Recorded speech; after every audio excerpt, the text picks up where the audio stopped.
इसलिए होश में हो जाओ।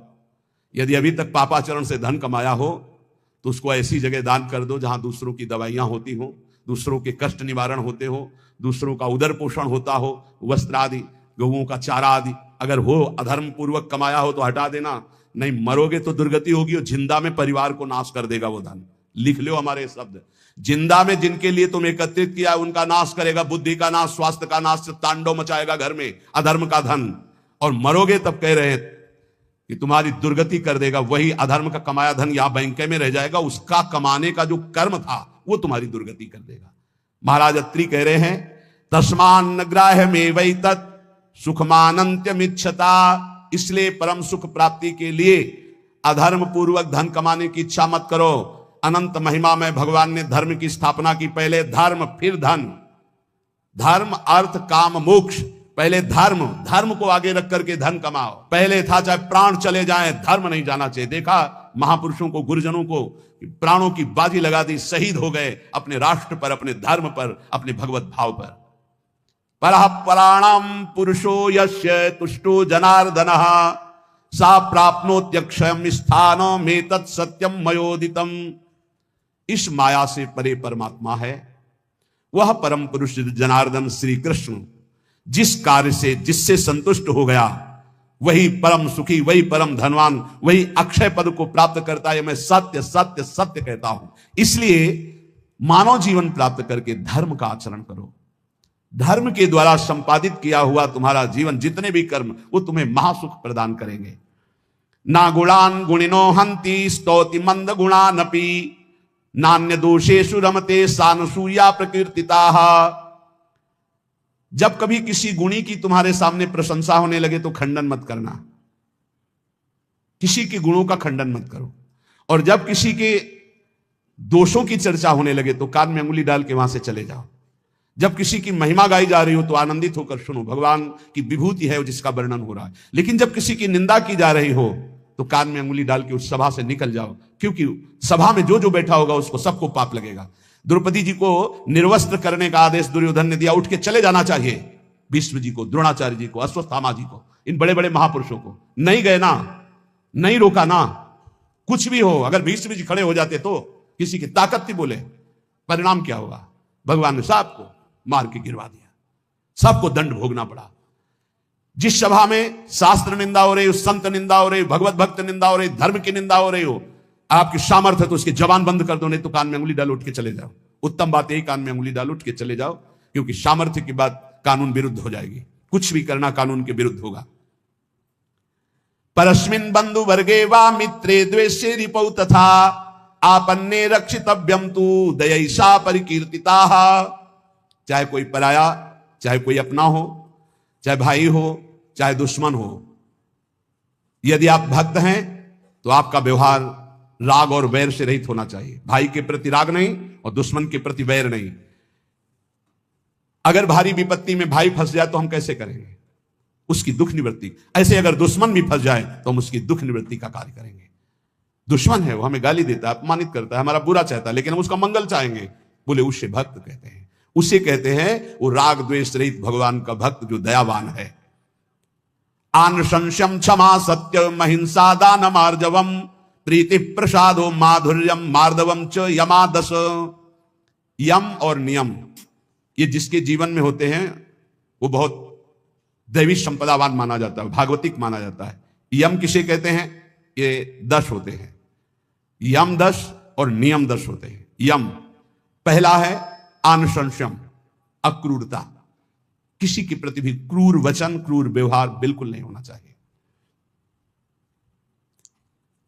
क्रूरता तब आती है जब हमारे विपरीत कोई व्यवहार करता है, तब उसके बोलने की क्रूरता हो जाती है, चेष्टा में क्रूरता हो जाती है, हृदय में क्रूरता हो जाती है। अचानक आक्रमण होता है।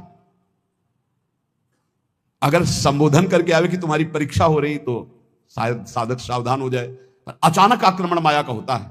वो संभल ही नहीं पाता कि मेरी परीक्षा हो रही, और वो क्रूर बोल देता है, क्रूर कर्म कर देता है, क्रूर चिंतन कर देता है। इसका मतलब यम कमजोर है, यम नियम में वो कमजोर है।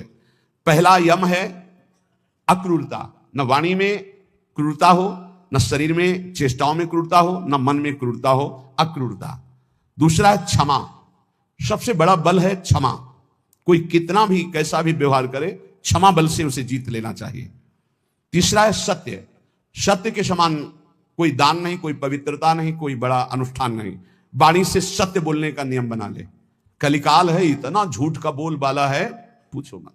झूठ है, औरों से तो और जाने तो गुरु जी से झूठ। कई बार कहा है कि एक घर तो छोड़ दो गुरुदेव का, कम से कम उनके सामने तो सत्य बोलो। एक क्षण में उनसे भी झूठ, और जबकि पता है कि उनको पता हो जाएगा, फिर भी झूठ बोल देना। अरे भाई, फांसी थोड़ी लग जाएगी, डांट लग जाएगी, गुस्सा हो जाएंगे, पर हम सत्य बोल देंगे तो हमारा अपराध क्षमा हो जाएगा। सत्य एक जगह तो नियम ले लो, तो सब जगह धीरे धीरे फिर भाव मानी संख्या से सवाल हल हो जाएगा। एक जगह सत्य बोलना शुरू कर दो। वाणी में सत्य बोलना, ये यम का नियम। अक्रूरता, क्षमा और सत्य। हमारा जब वाणी में सत्य होगा तो आचरण भी सत आचरण होंगे, फिर हमारा विचार भी सद विचार होगा, और संग भी सदसंग होगा।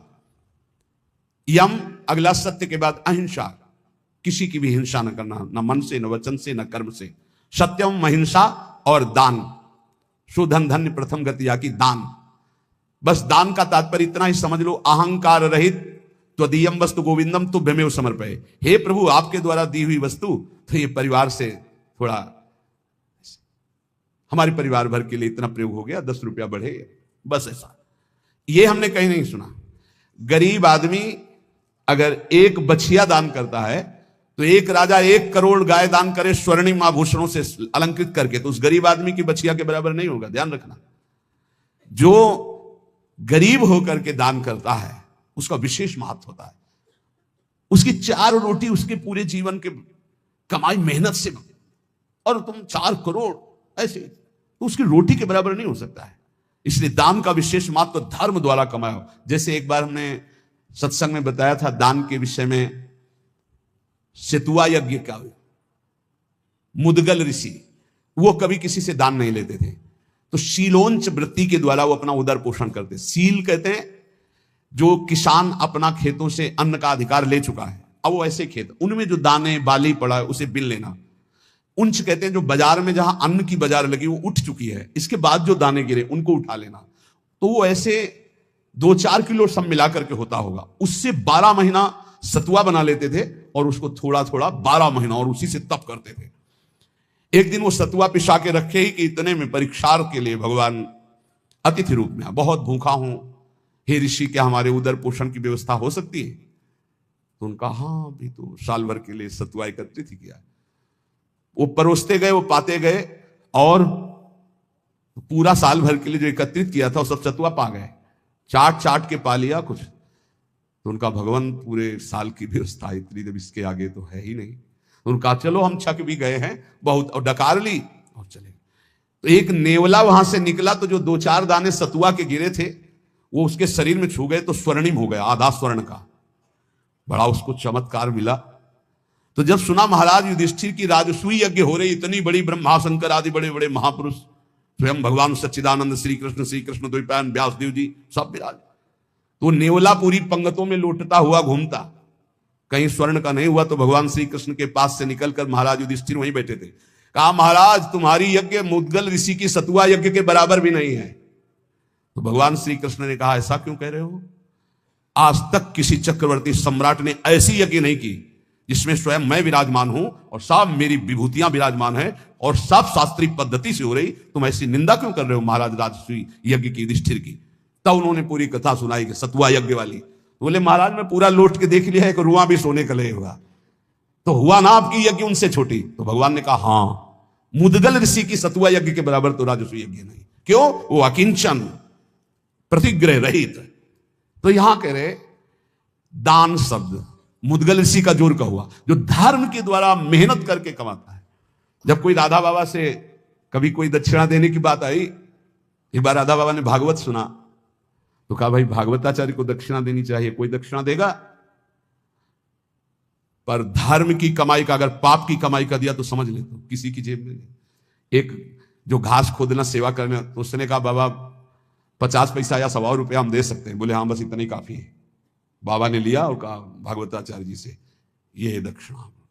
वो तो केवल बाबा को प्रसन्न करने के लिए सुनाने आए थे, उनका अर्थ से कोई मतलब, हिम्मत नहीं पड़ी किसी की 10-5 रुपया देने की। केवल वो एक घास खोदने वाला, बाबा मेरी कमाई धर्म की है। ये 125 रुपया या 50 पैसा, चाहो तो 50 ले लो, 50 पैसा, या चाहो तो 125 रुपया, इससे ज्यादा हमारे पास व्यवस्था भी नहीं। ये दान वही जो मेहनत के द्वारा किया हुआ। फिर दूसरे यम आगे नम्रता। नम्रता विद्या विनयम ददाति। आज पढ़ लिख करके उद्दंड बनते हैं, पढ़े लिखे हैं। पूछो अपने माता पिता के पैर छूते हो? नहीं। माता पिता कहते हैं कहां जा रहे हो? बोले आप अपना देखो, हम स्वतंत्र हैं, हमारा जीवन अपने, हम जो कर रहे हैं वो तुम्हारा अधिकार नहीं। ये है विद्या, ये है विनयम ददाति, ये है विनय। कठोर शब्द बोल रहे हैं माता पिता को, उद्दंडता पूर्वक व्यवहार कर रहे हैं, गुरु का उपहास कर रहे हैं, टीचर का उपहास कर रहे हैं। बच्चों को देखो ना, टीचर का उपहास कर रहे हैं।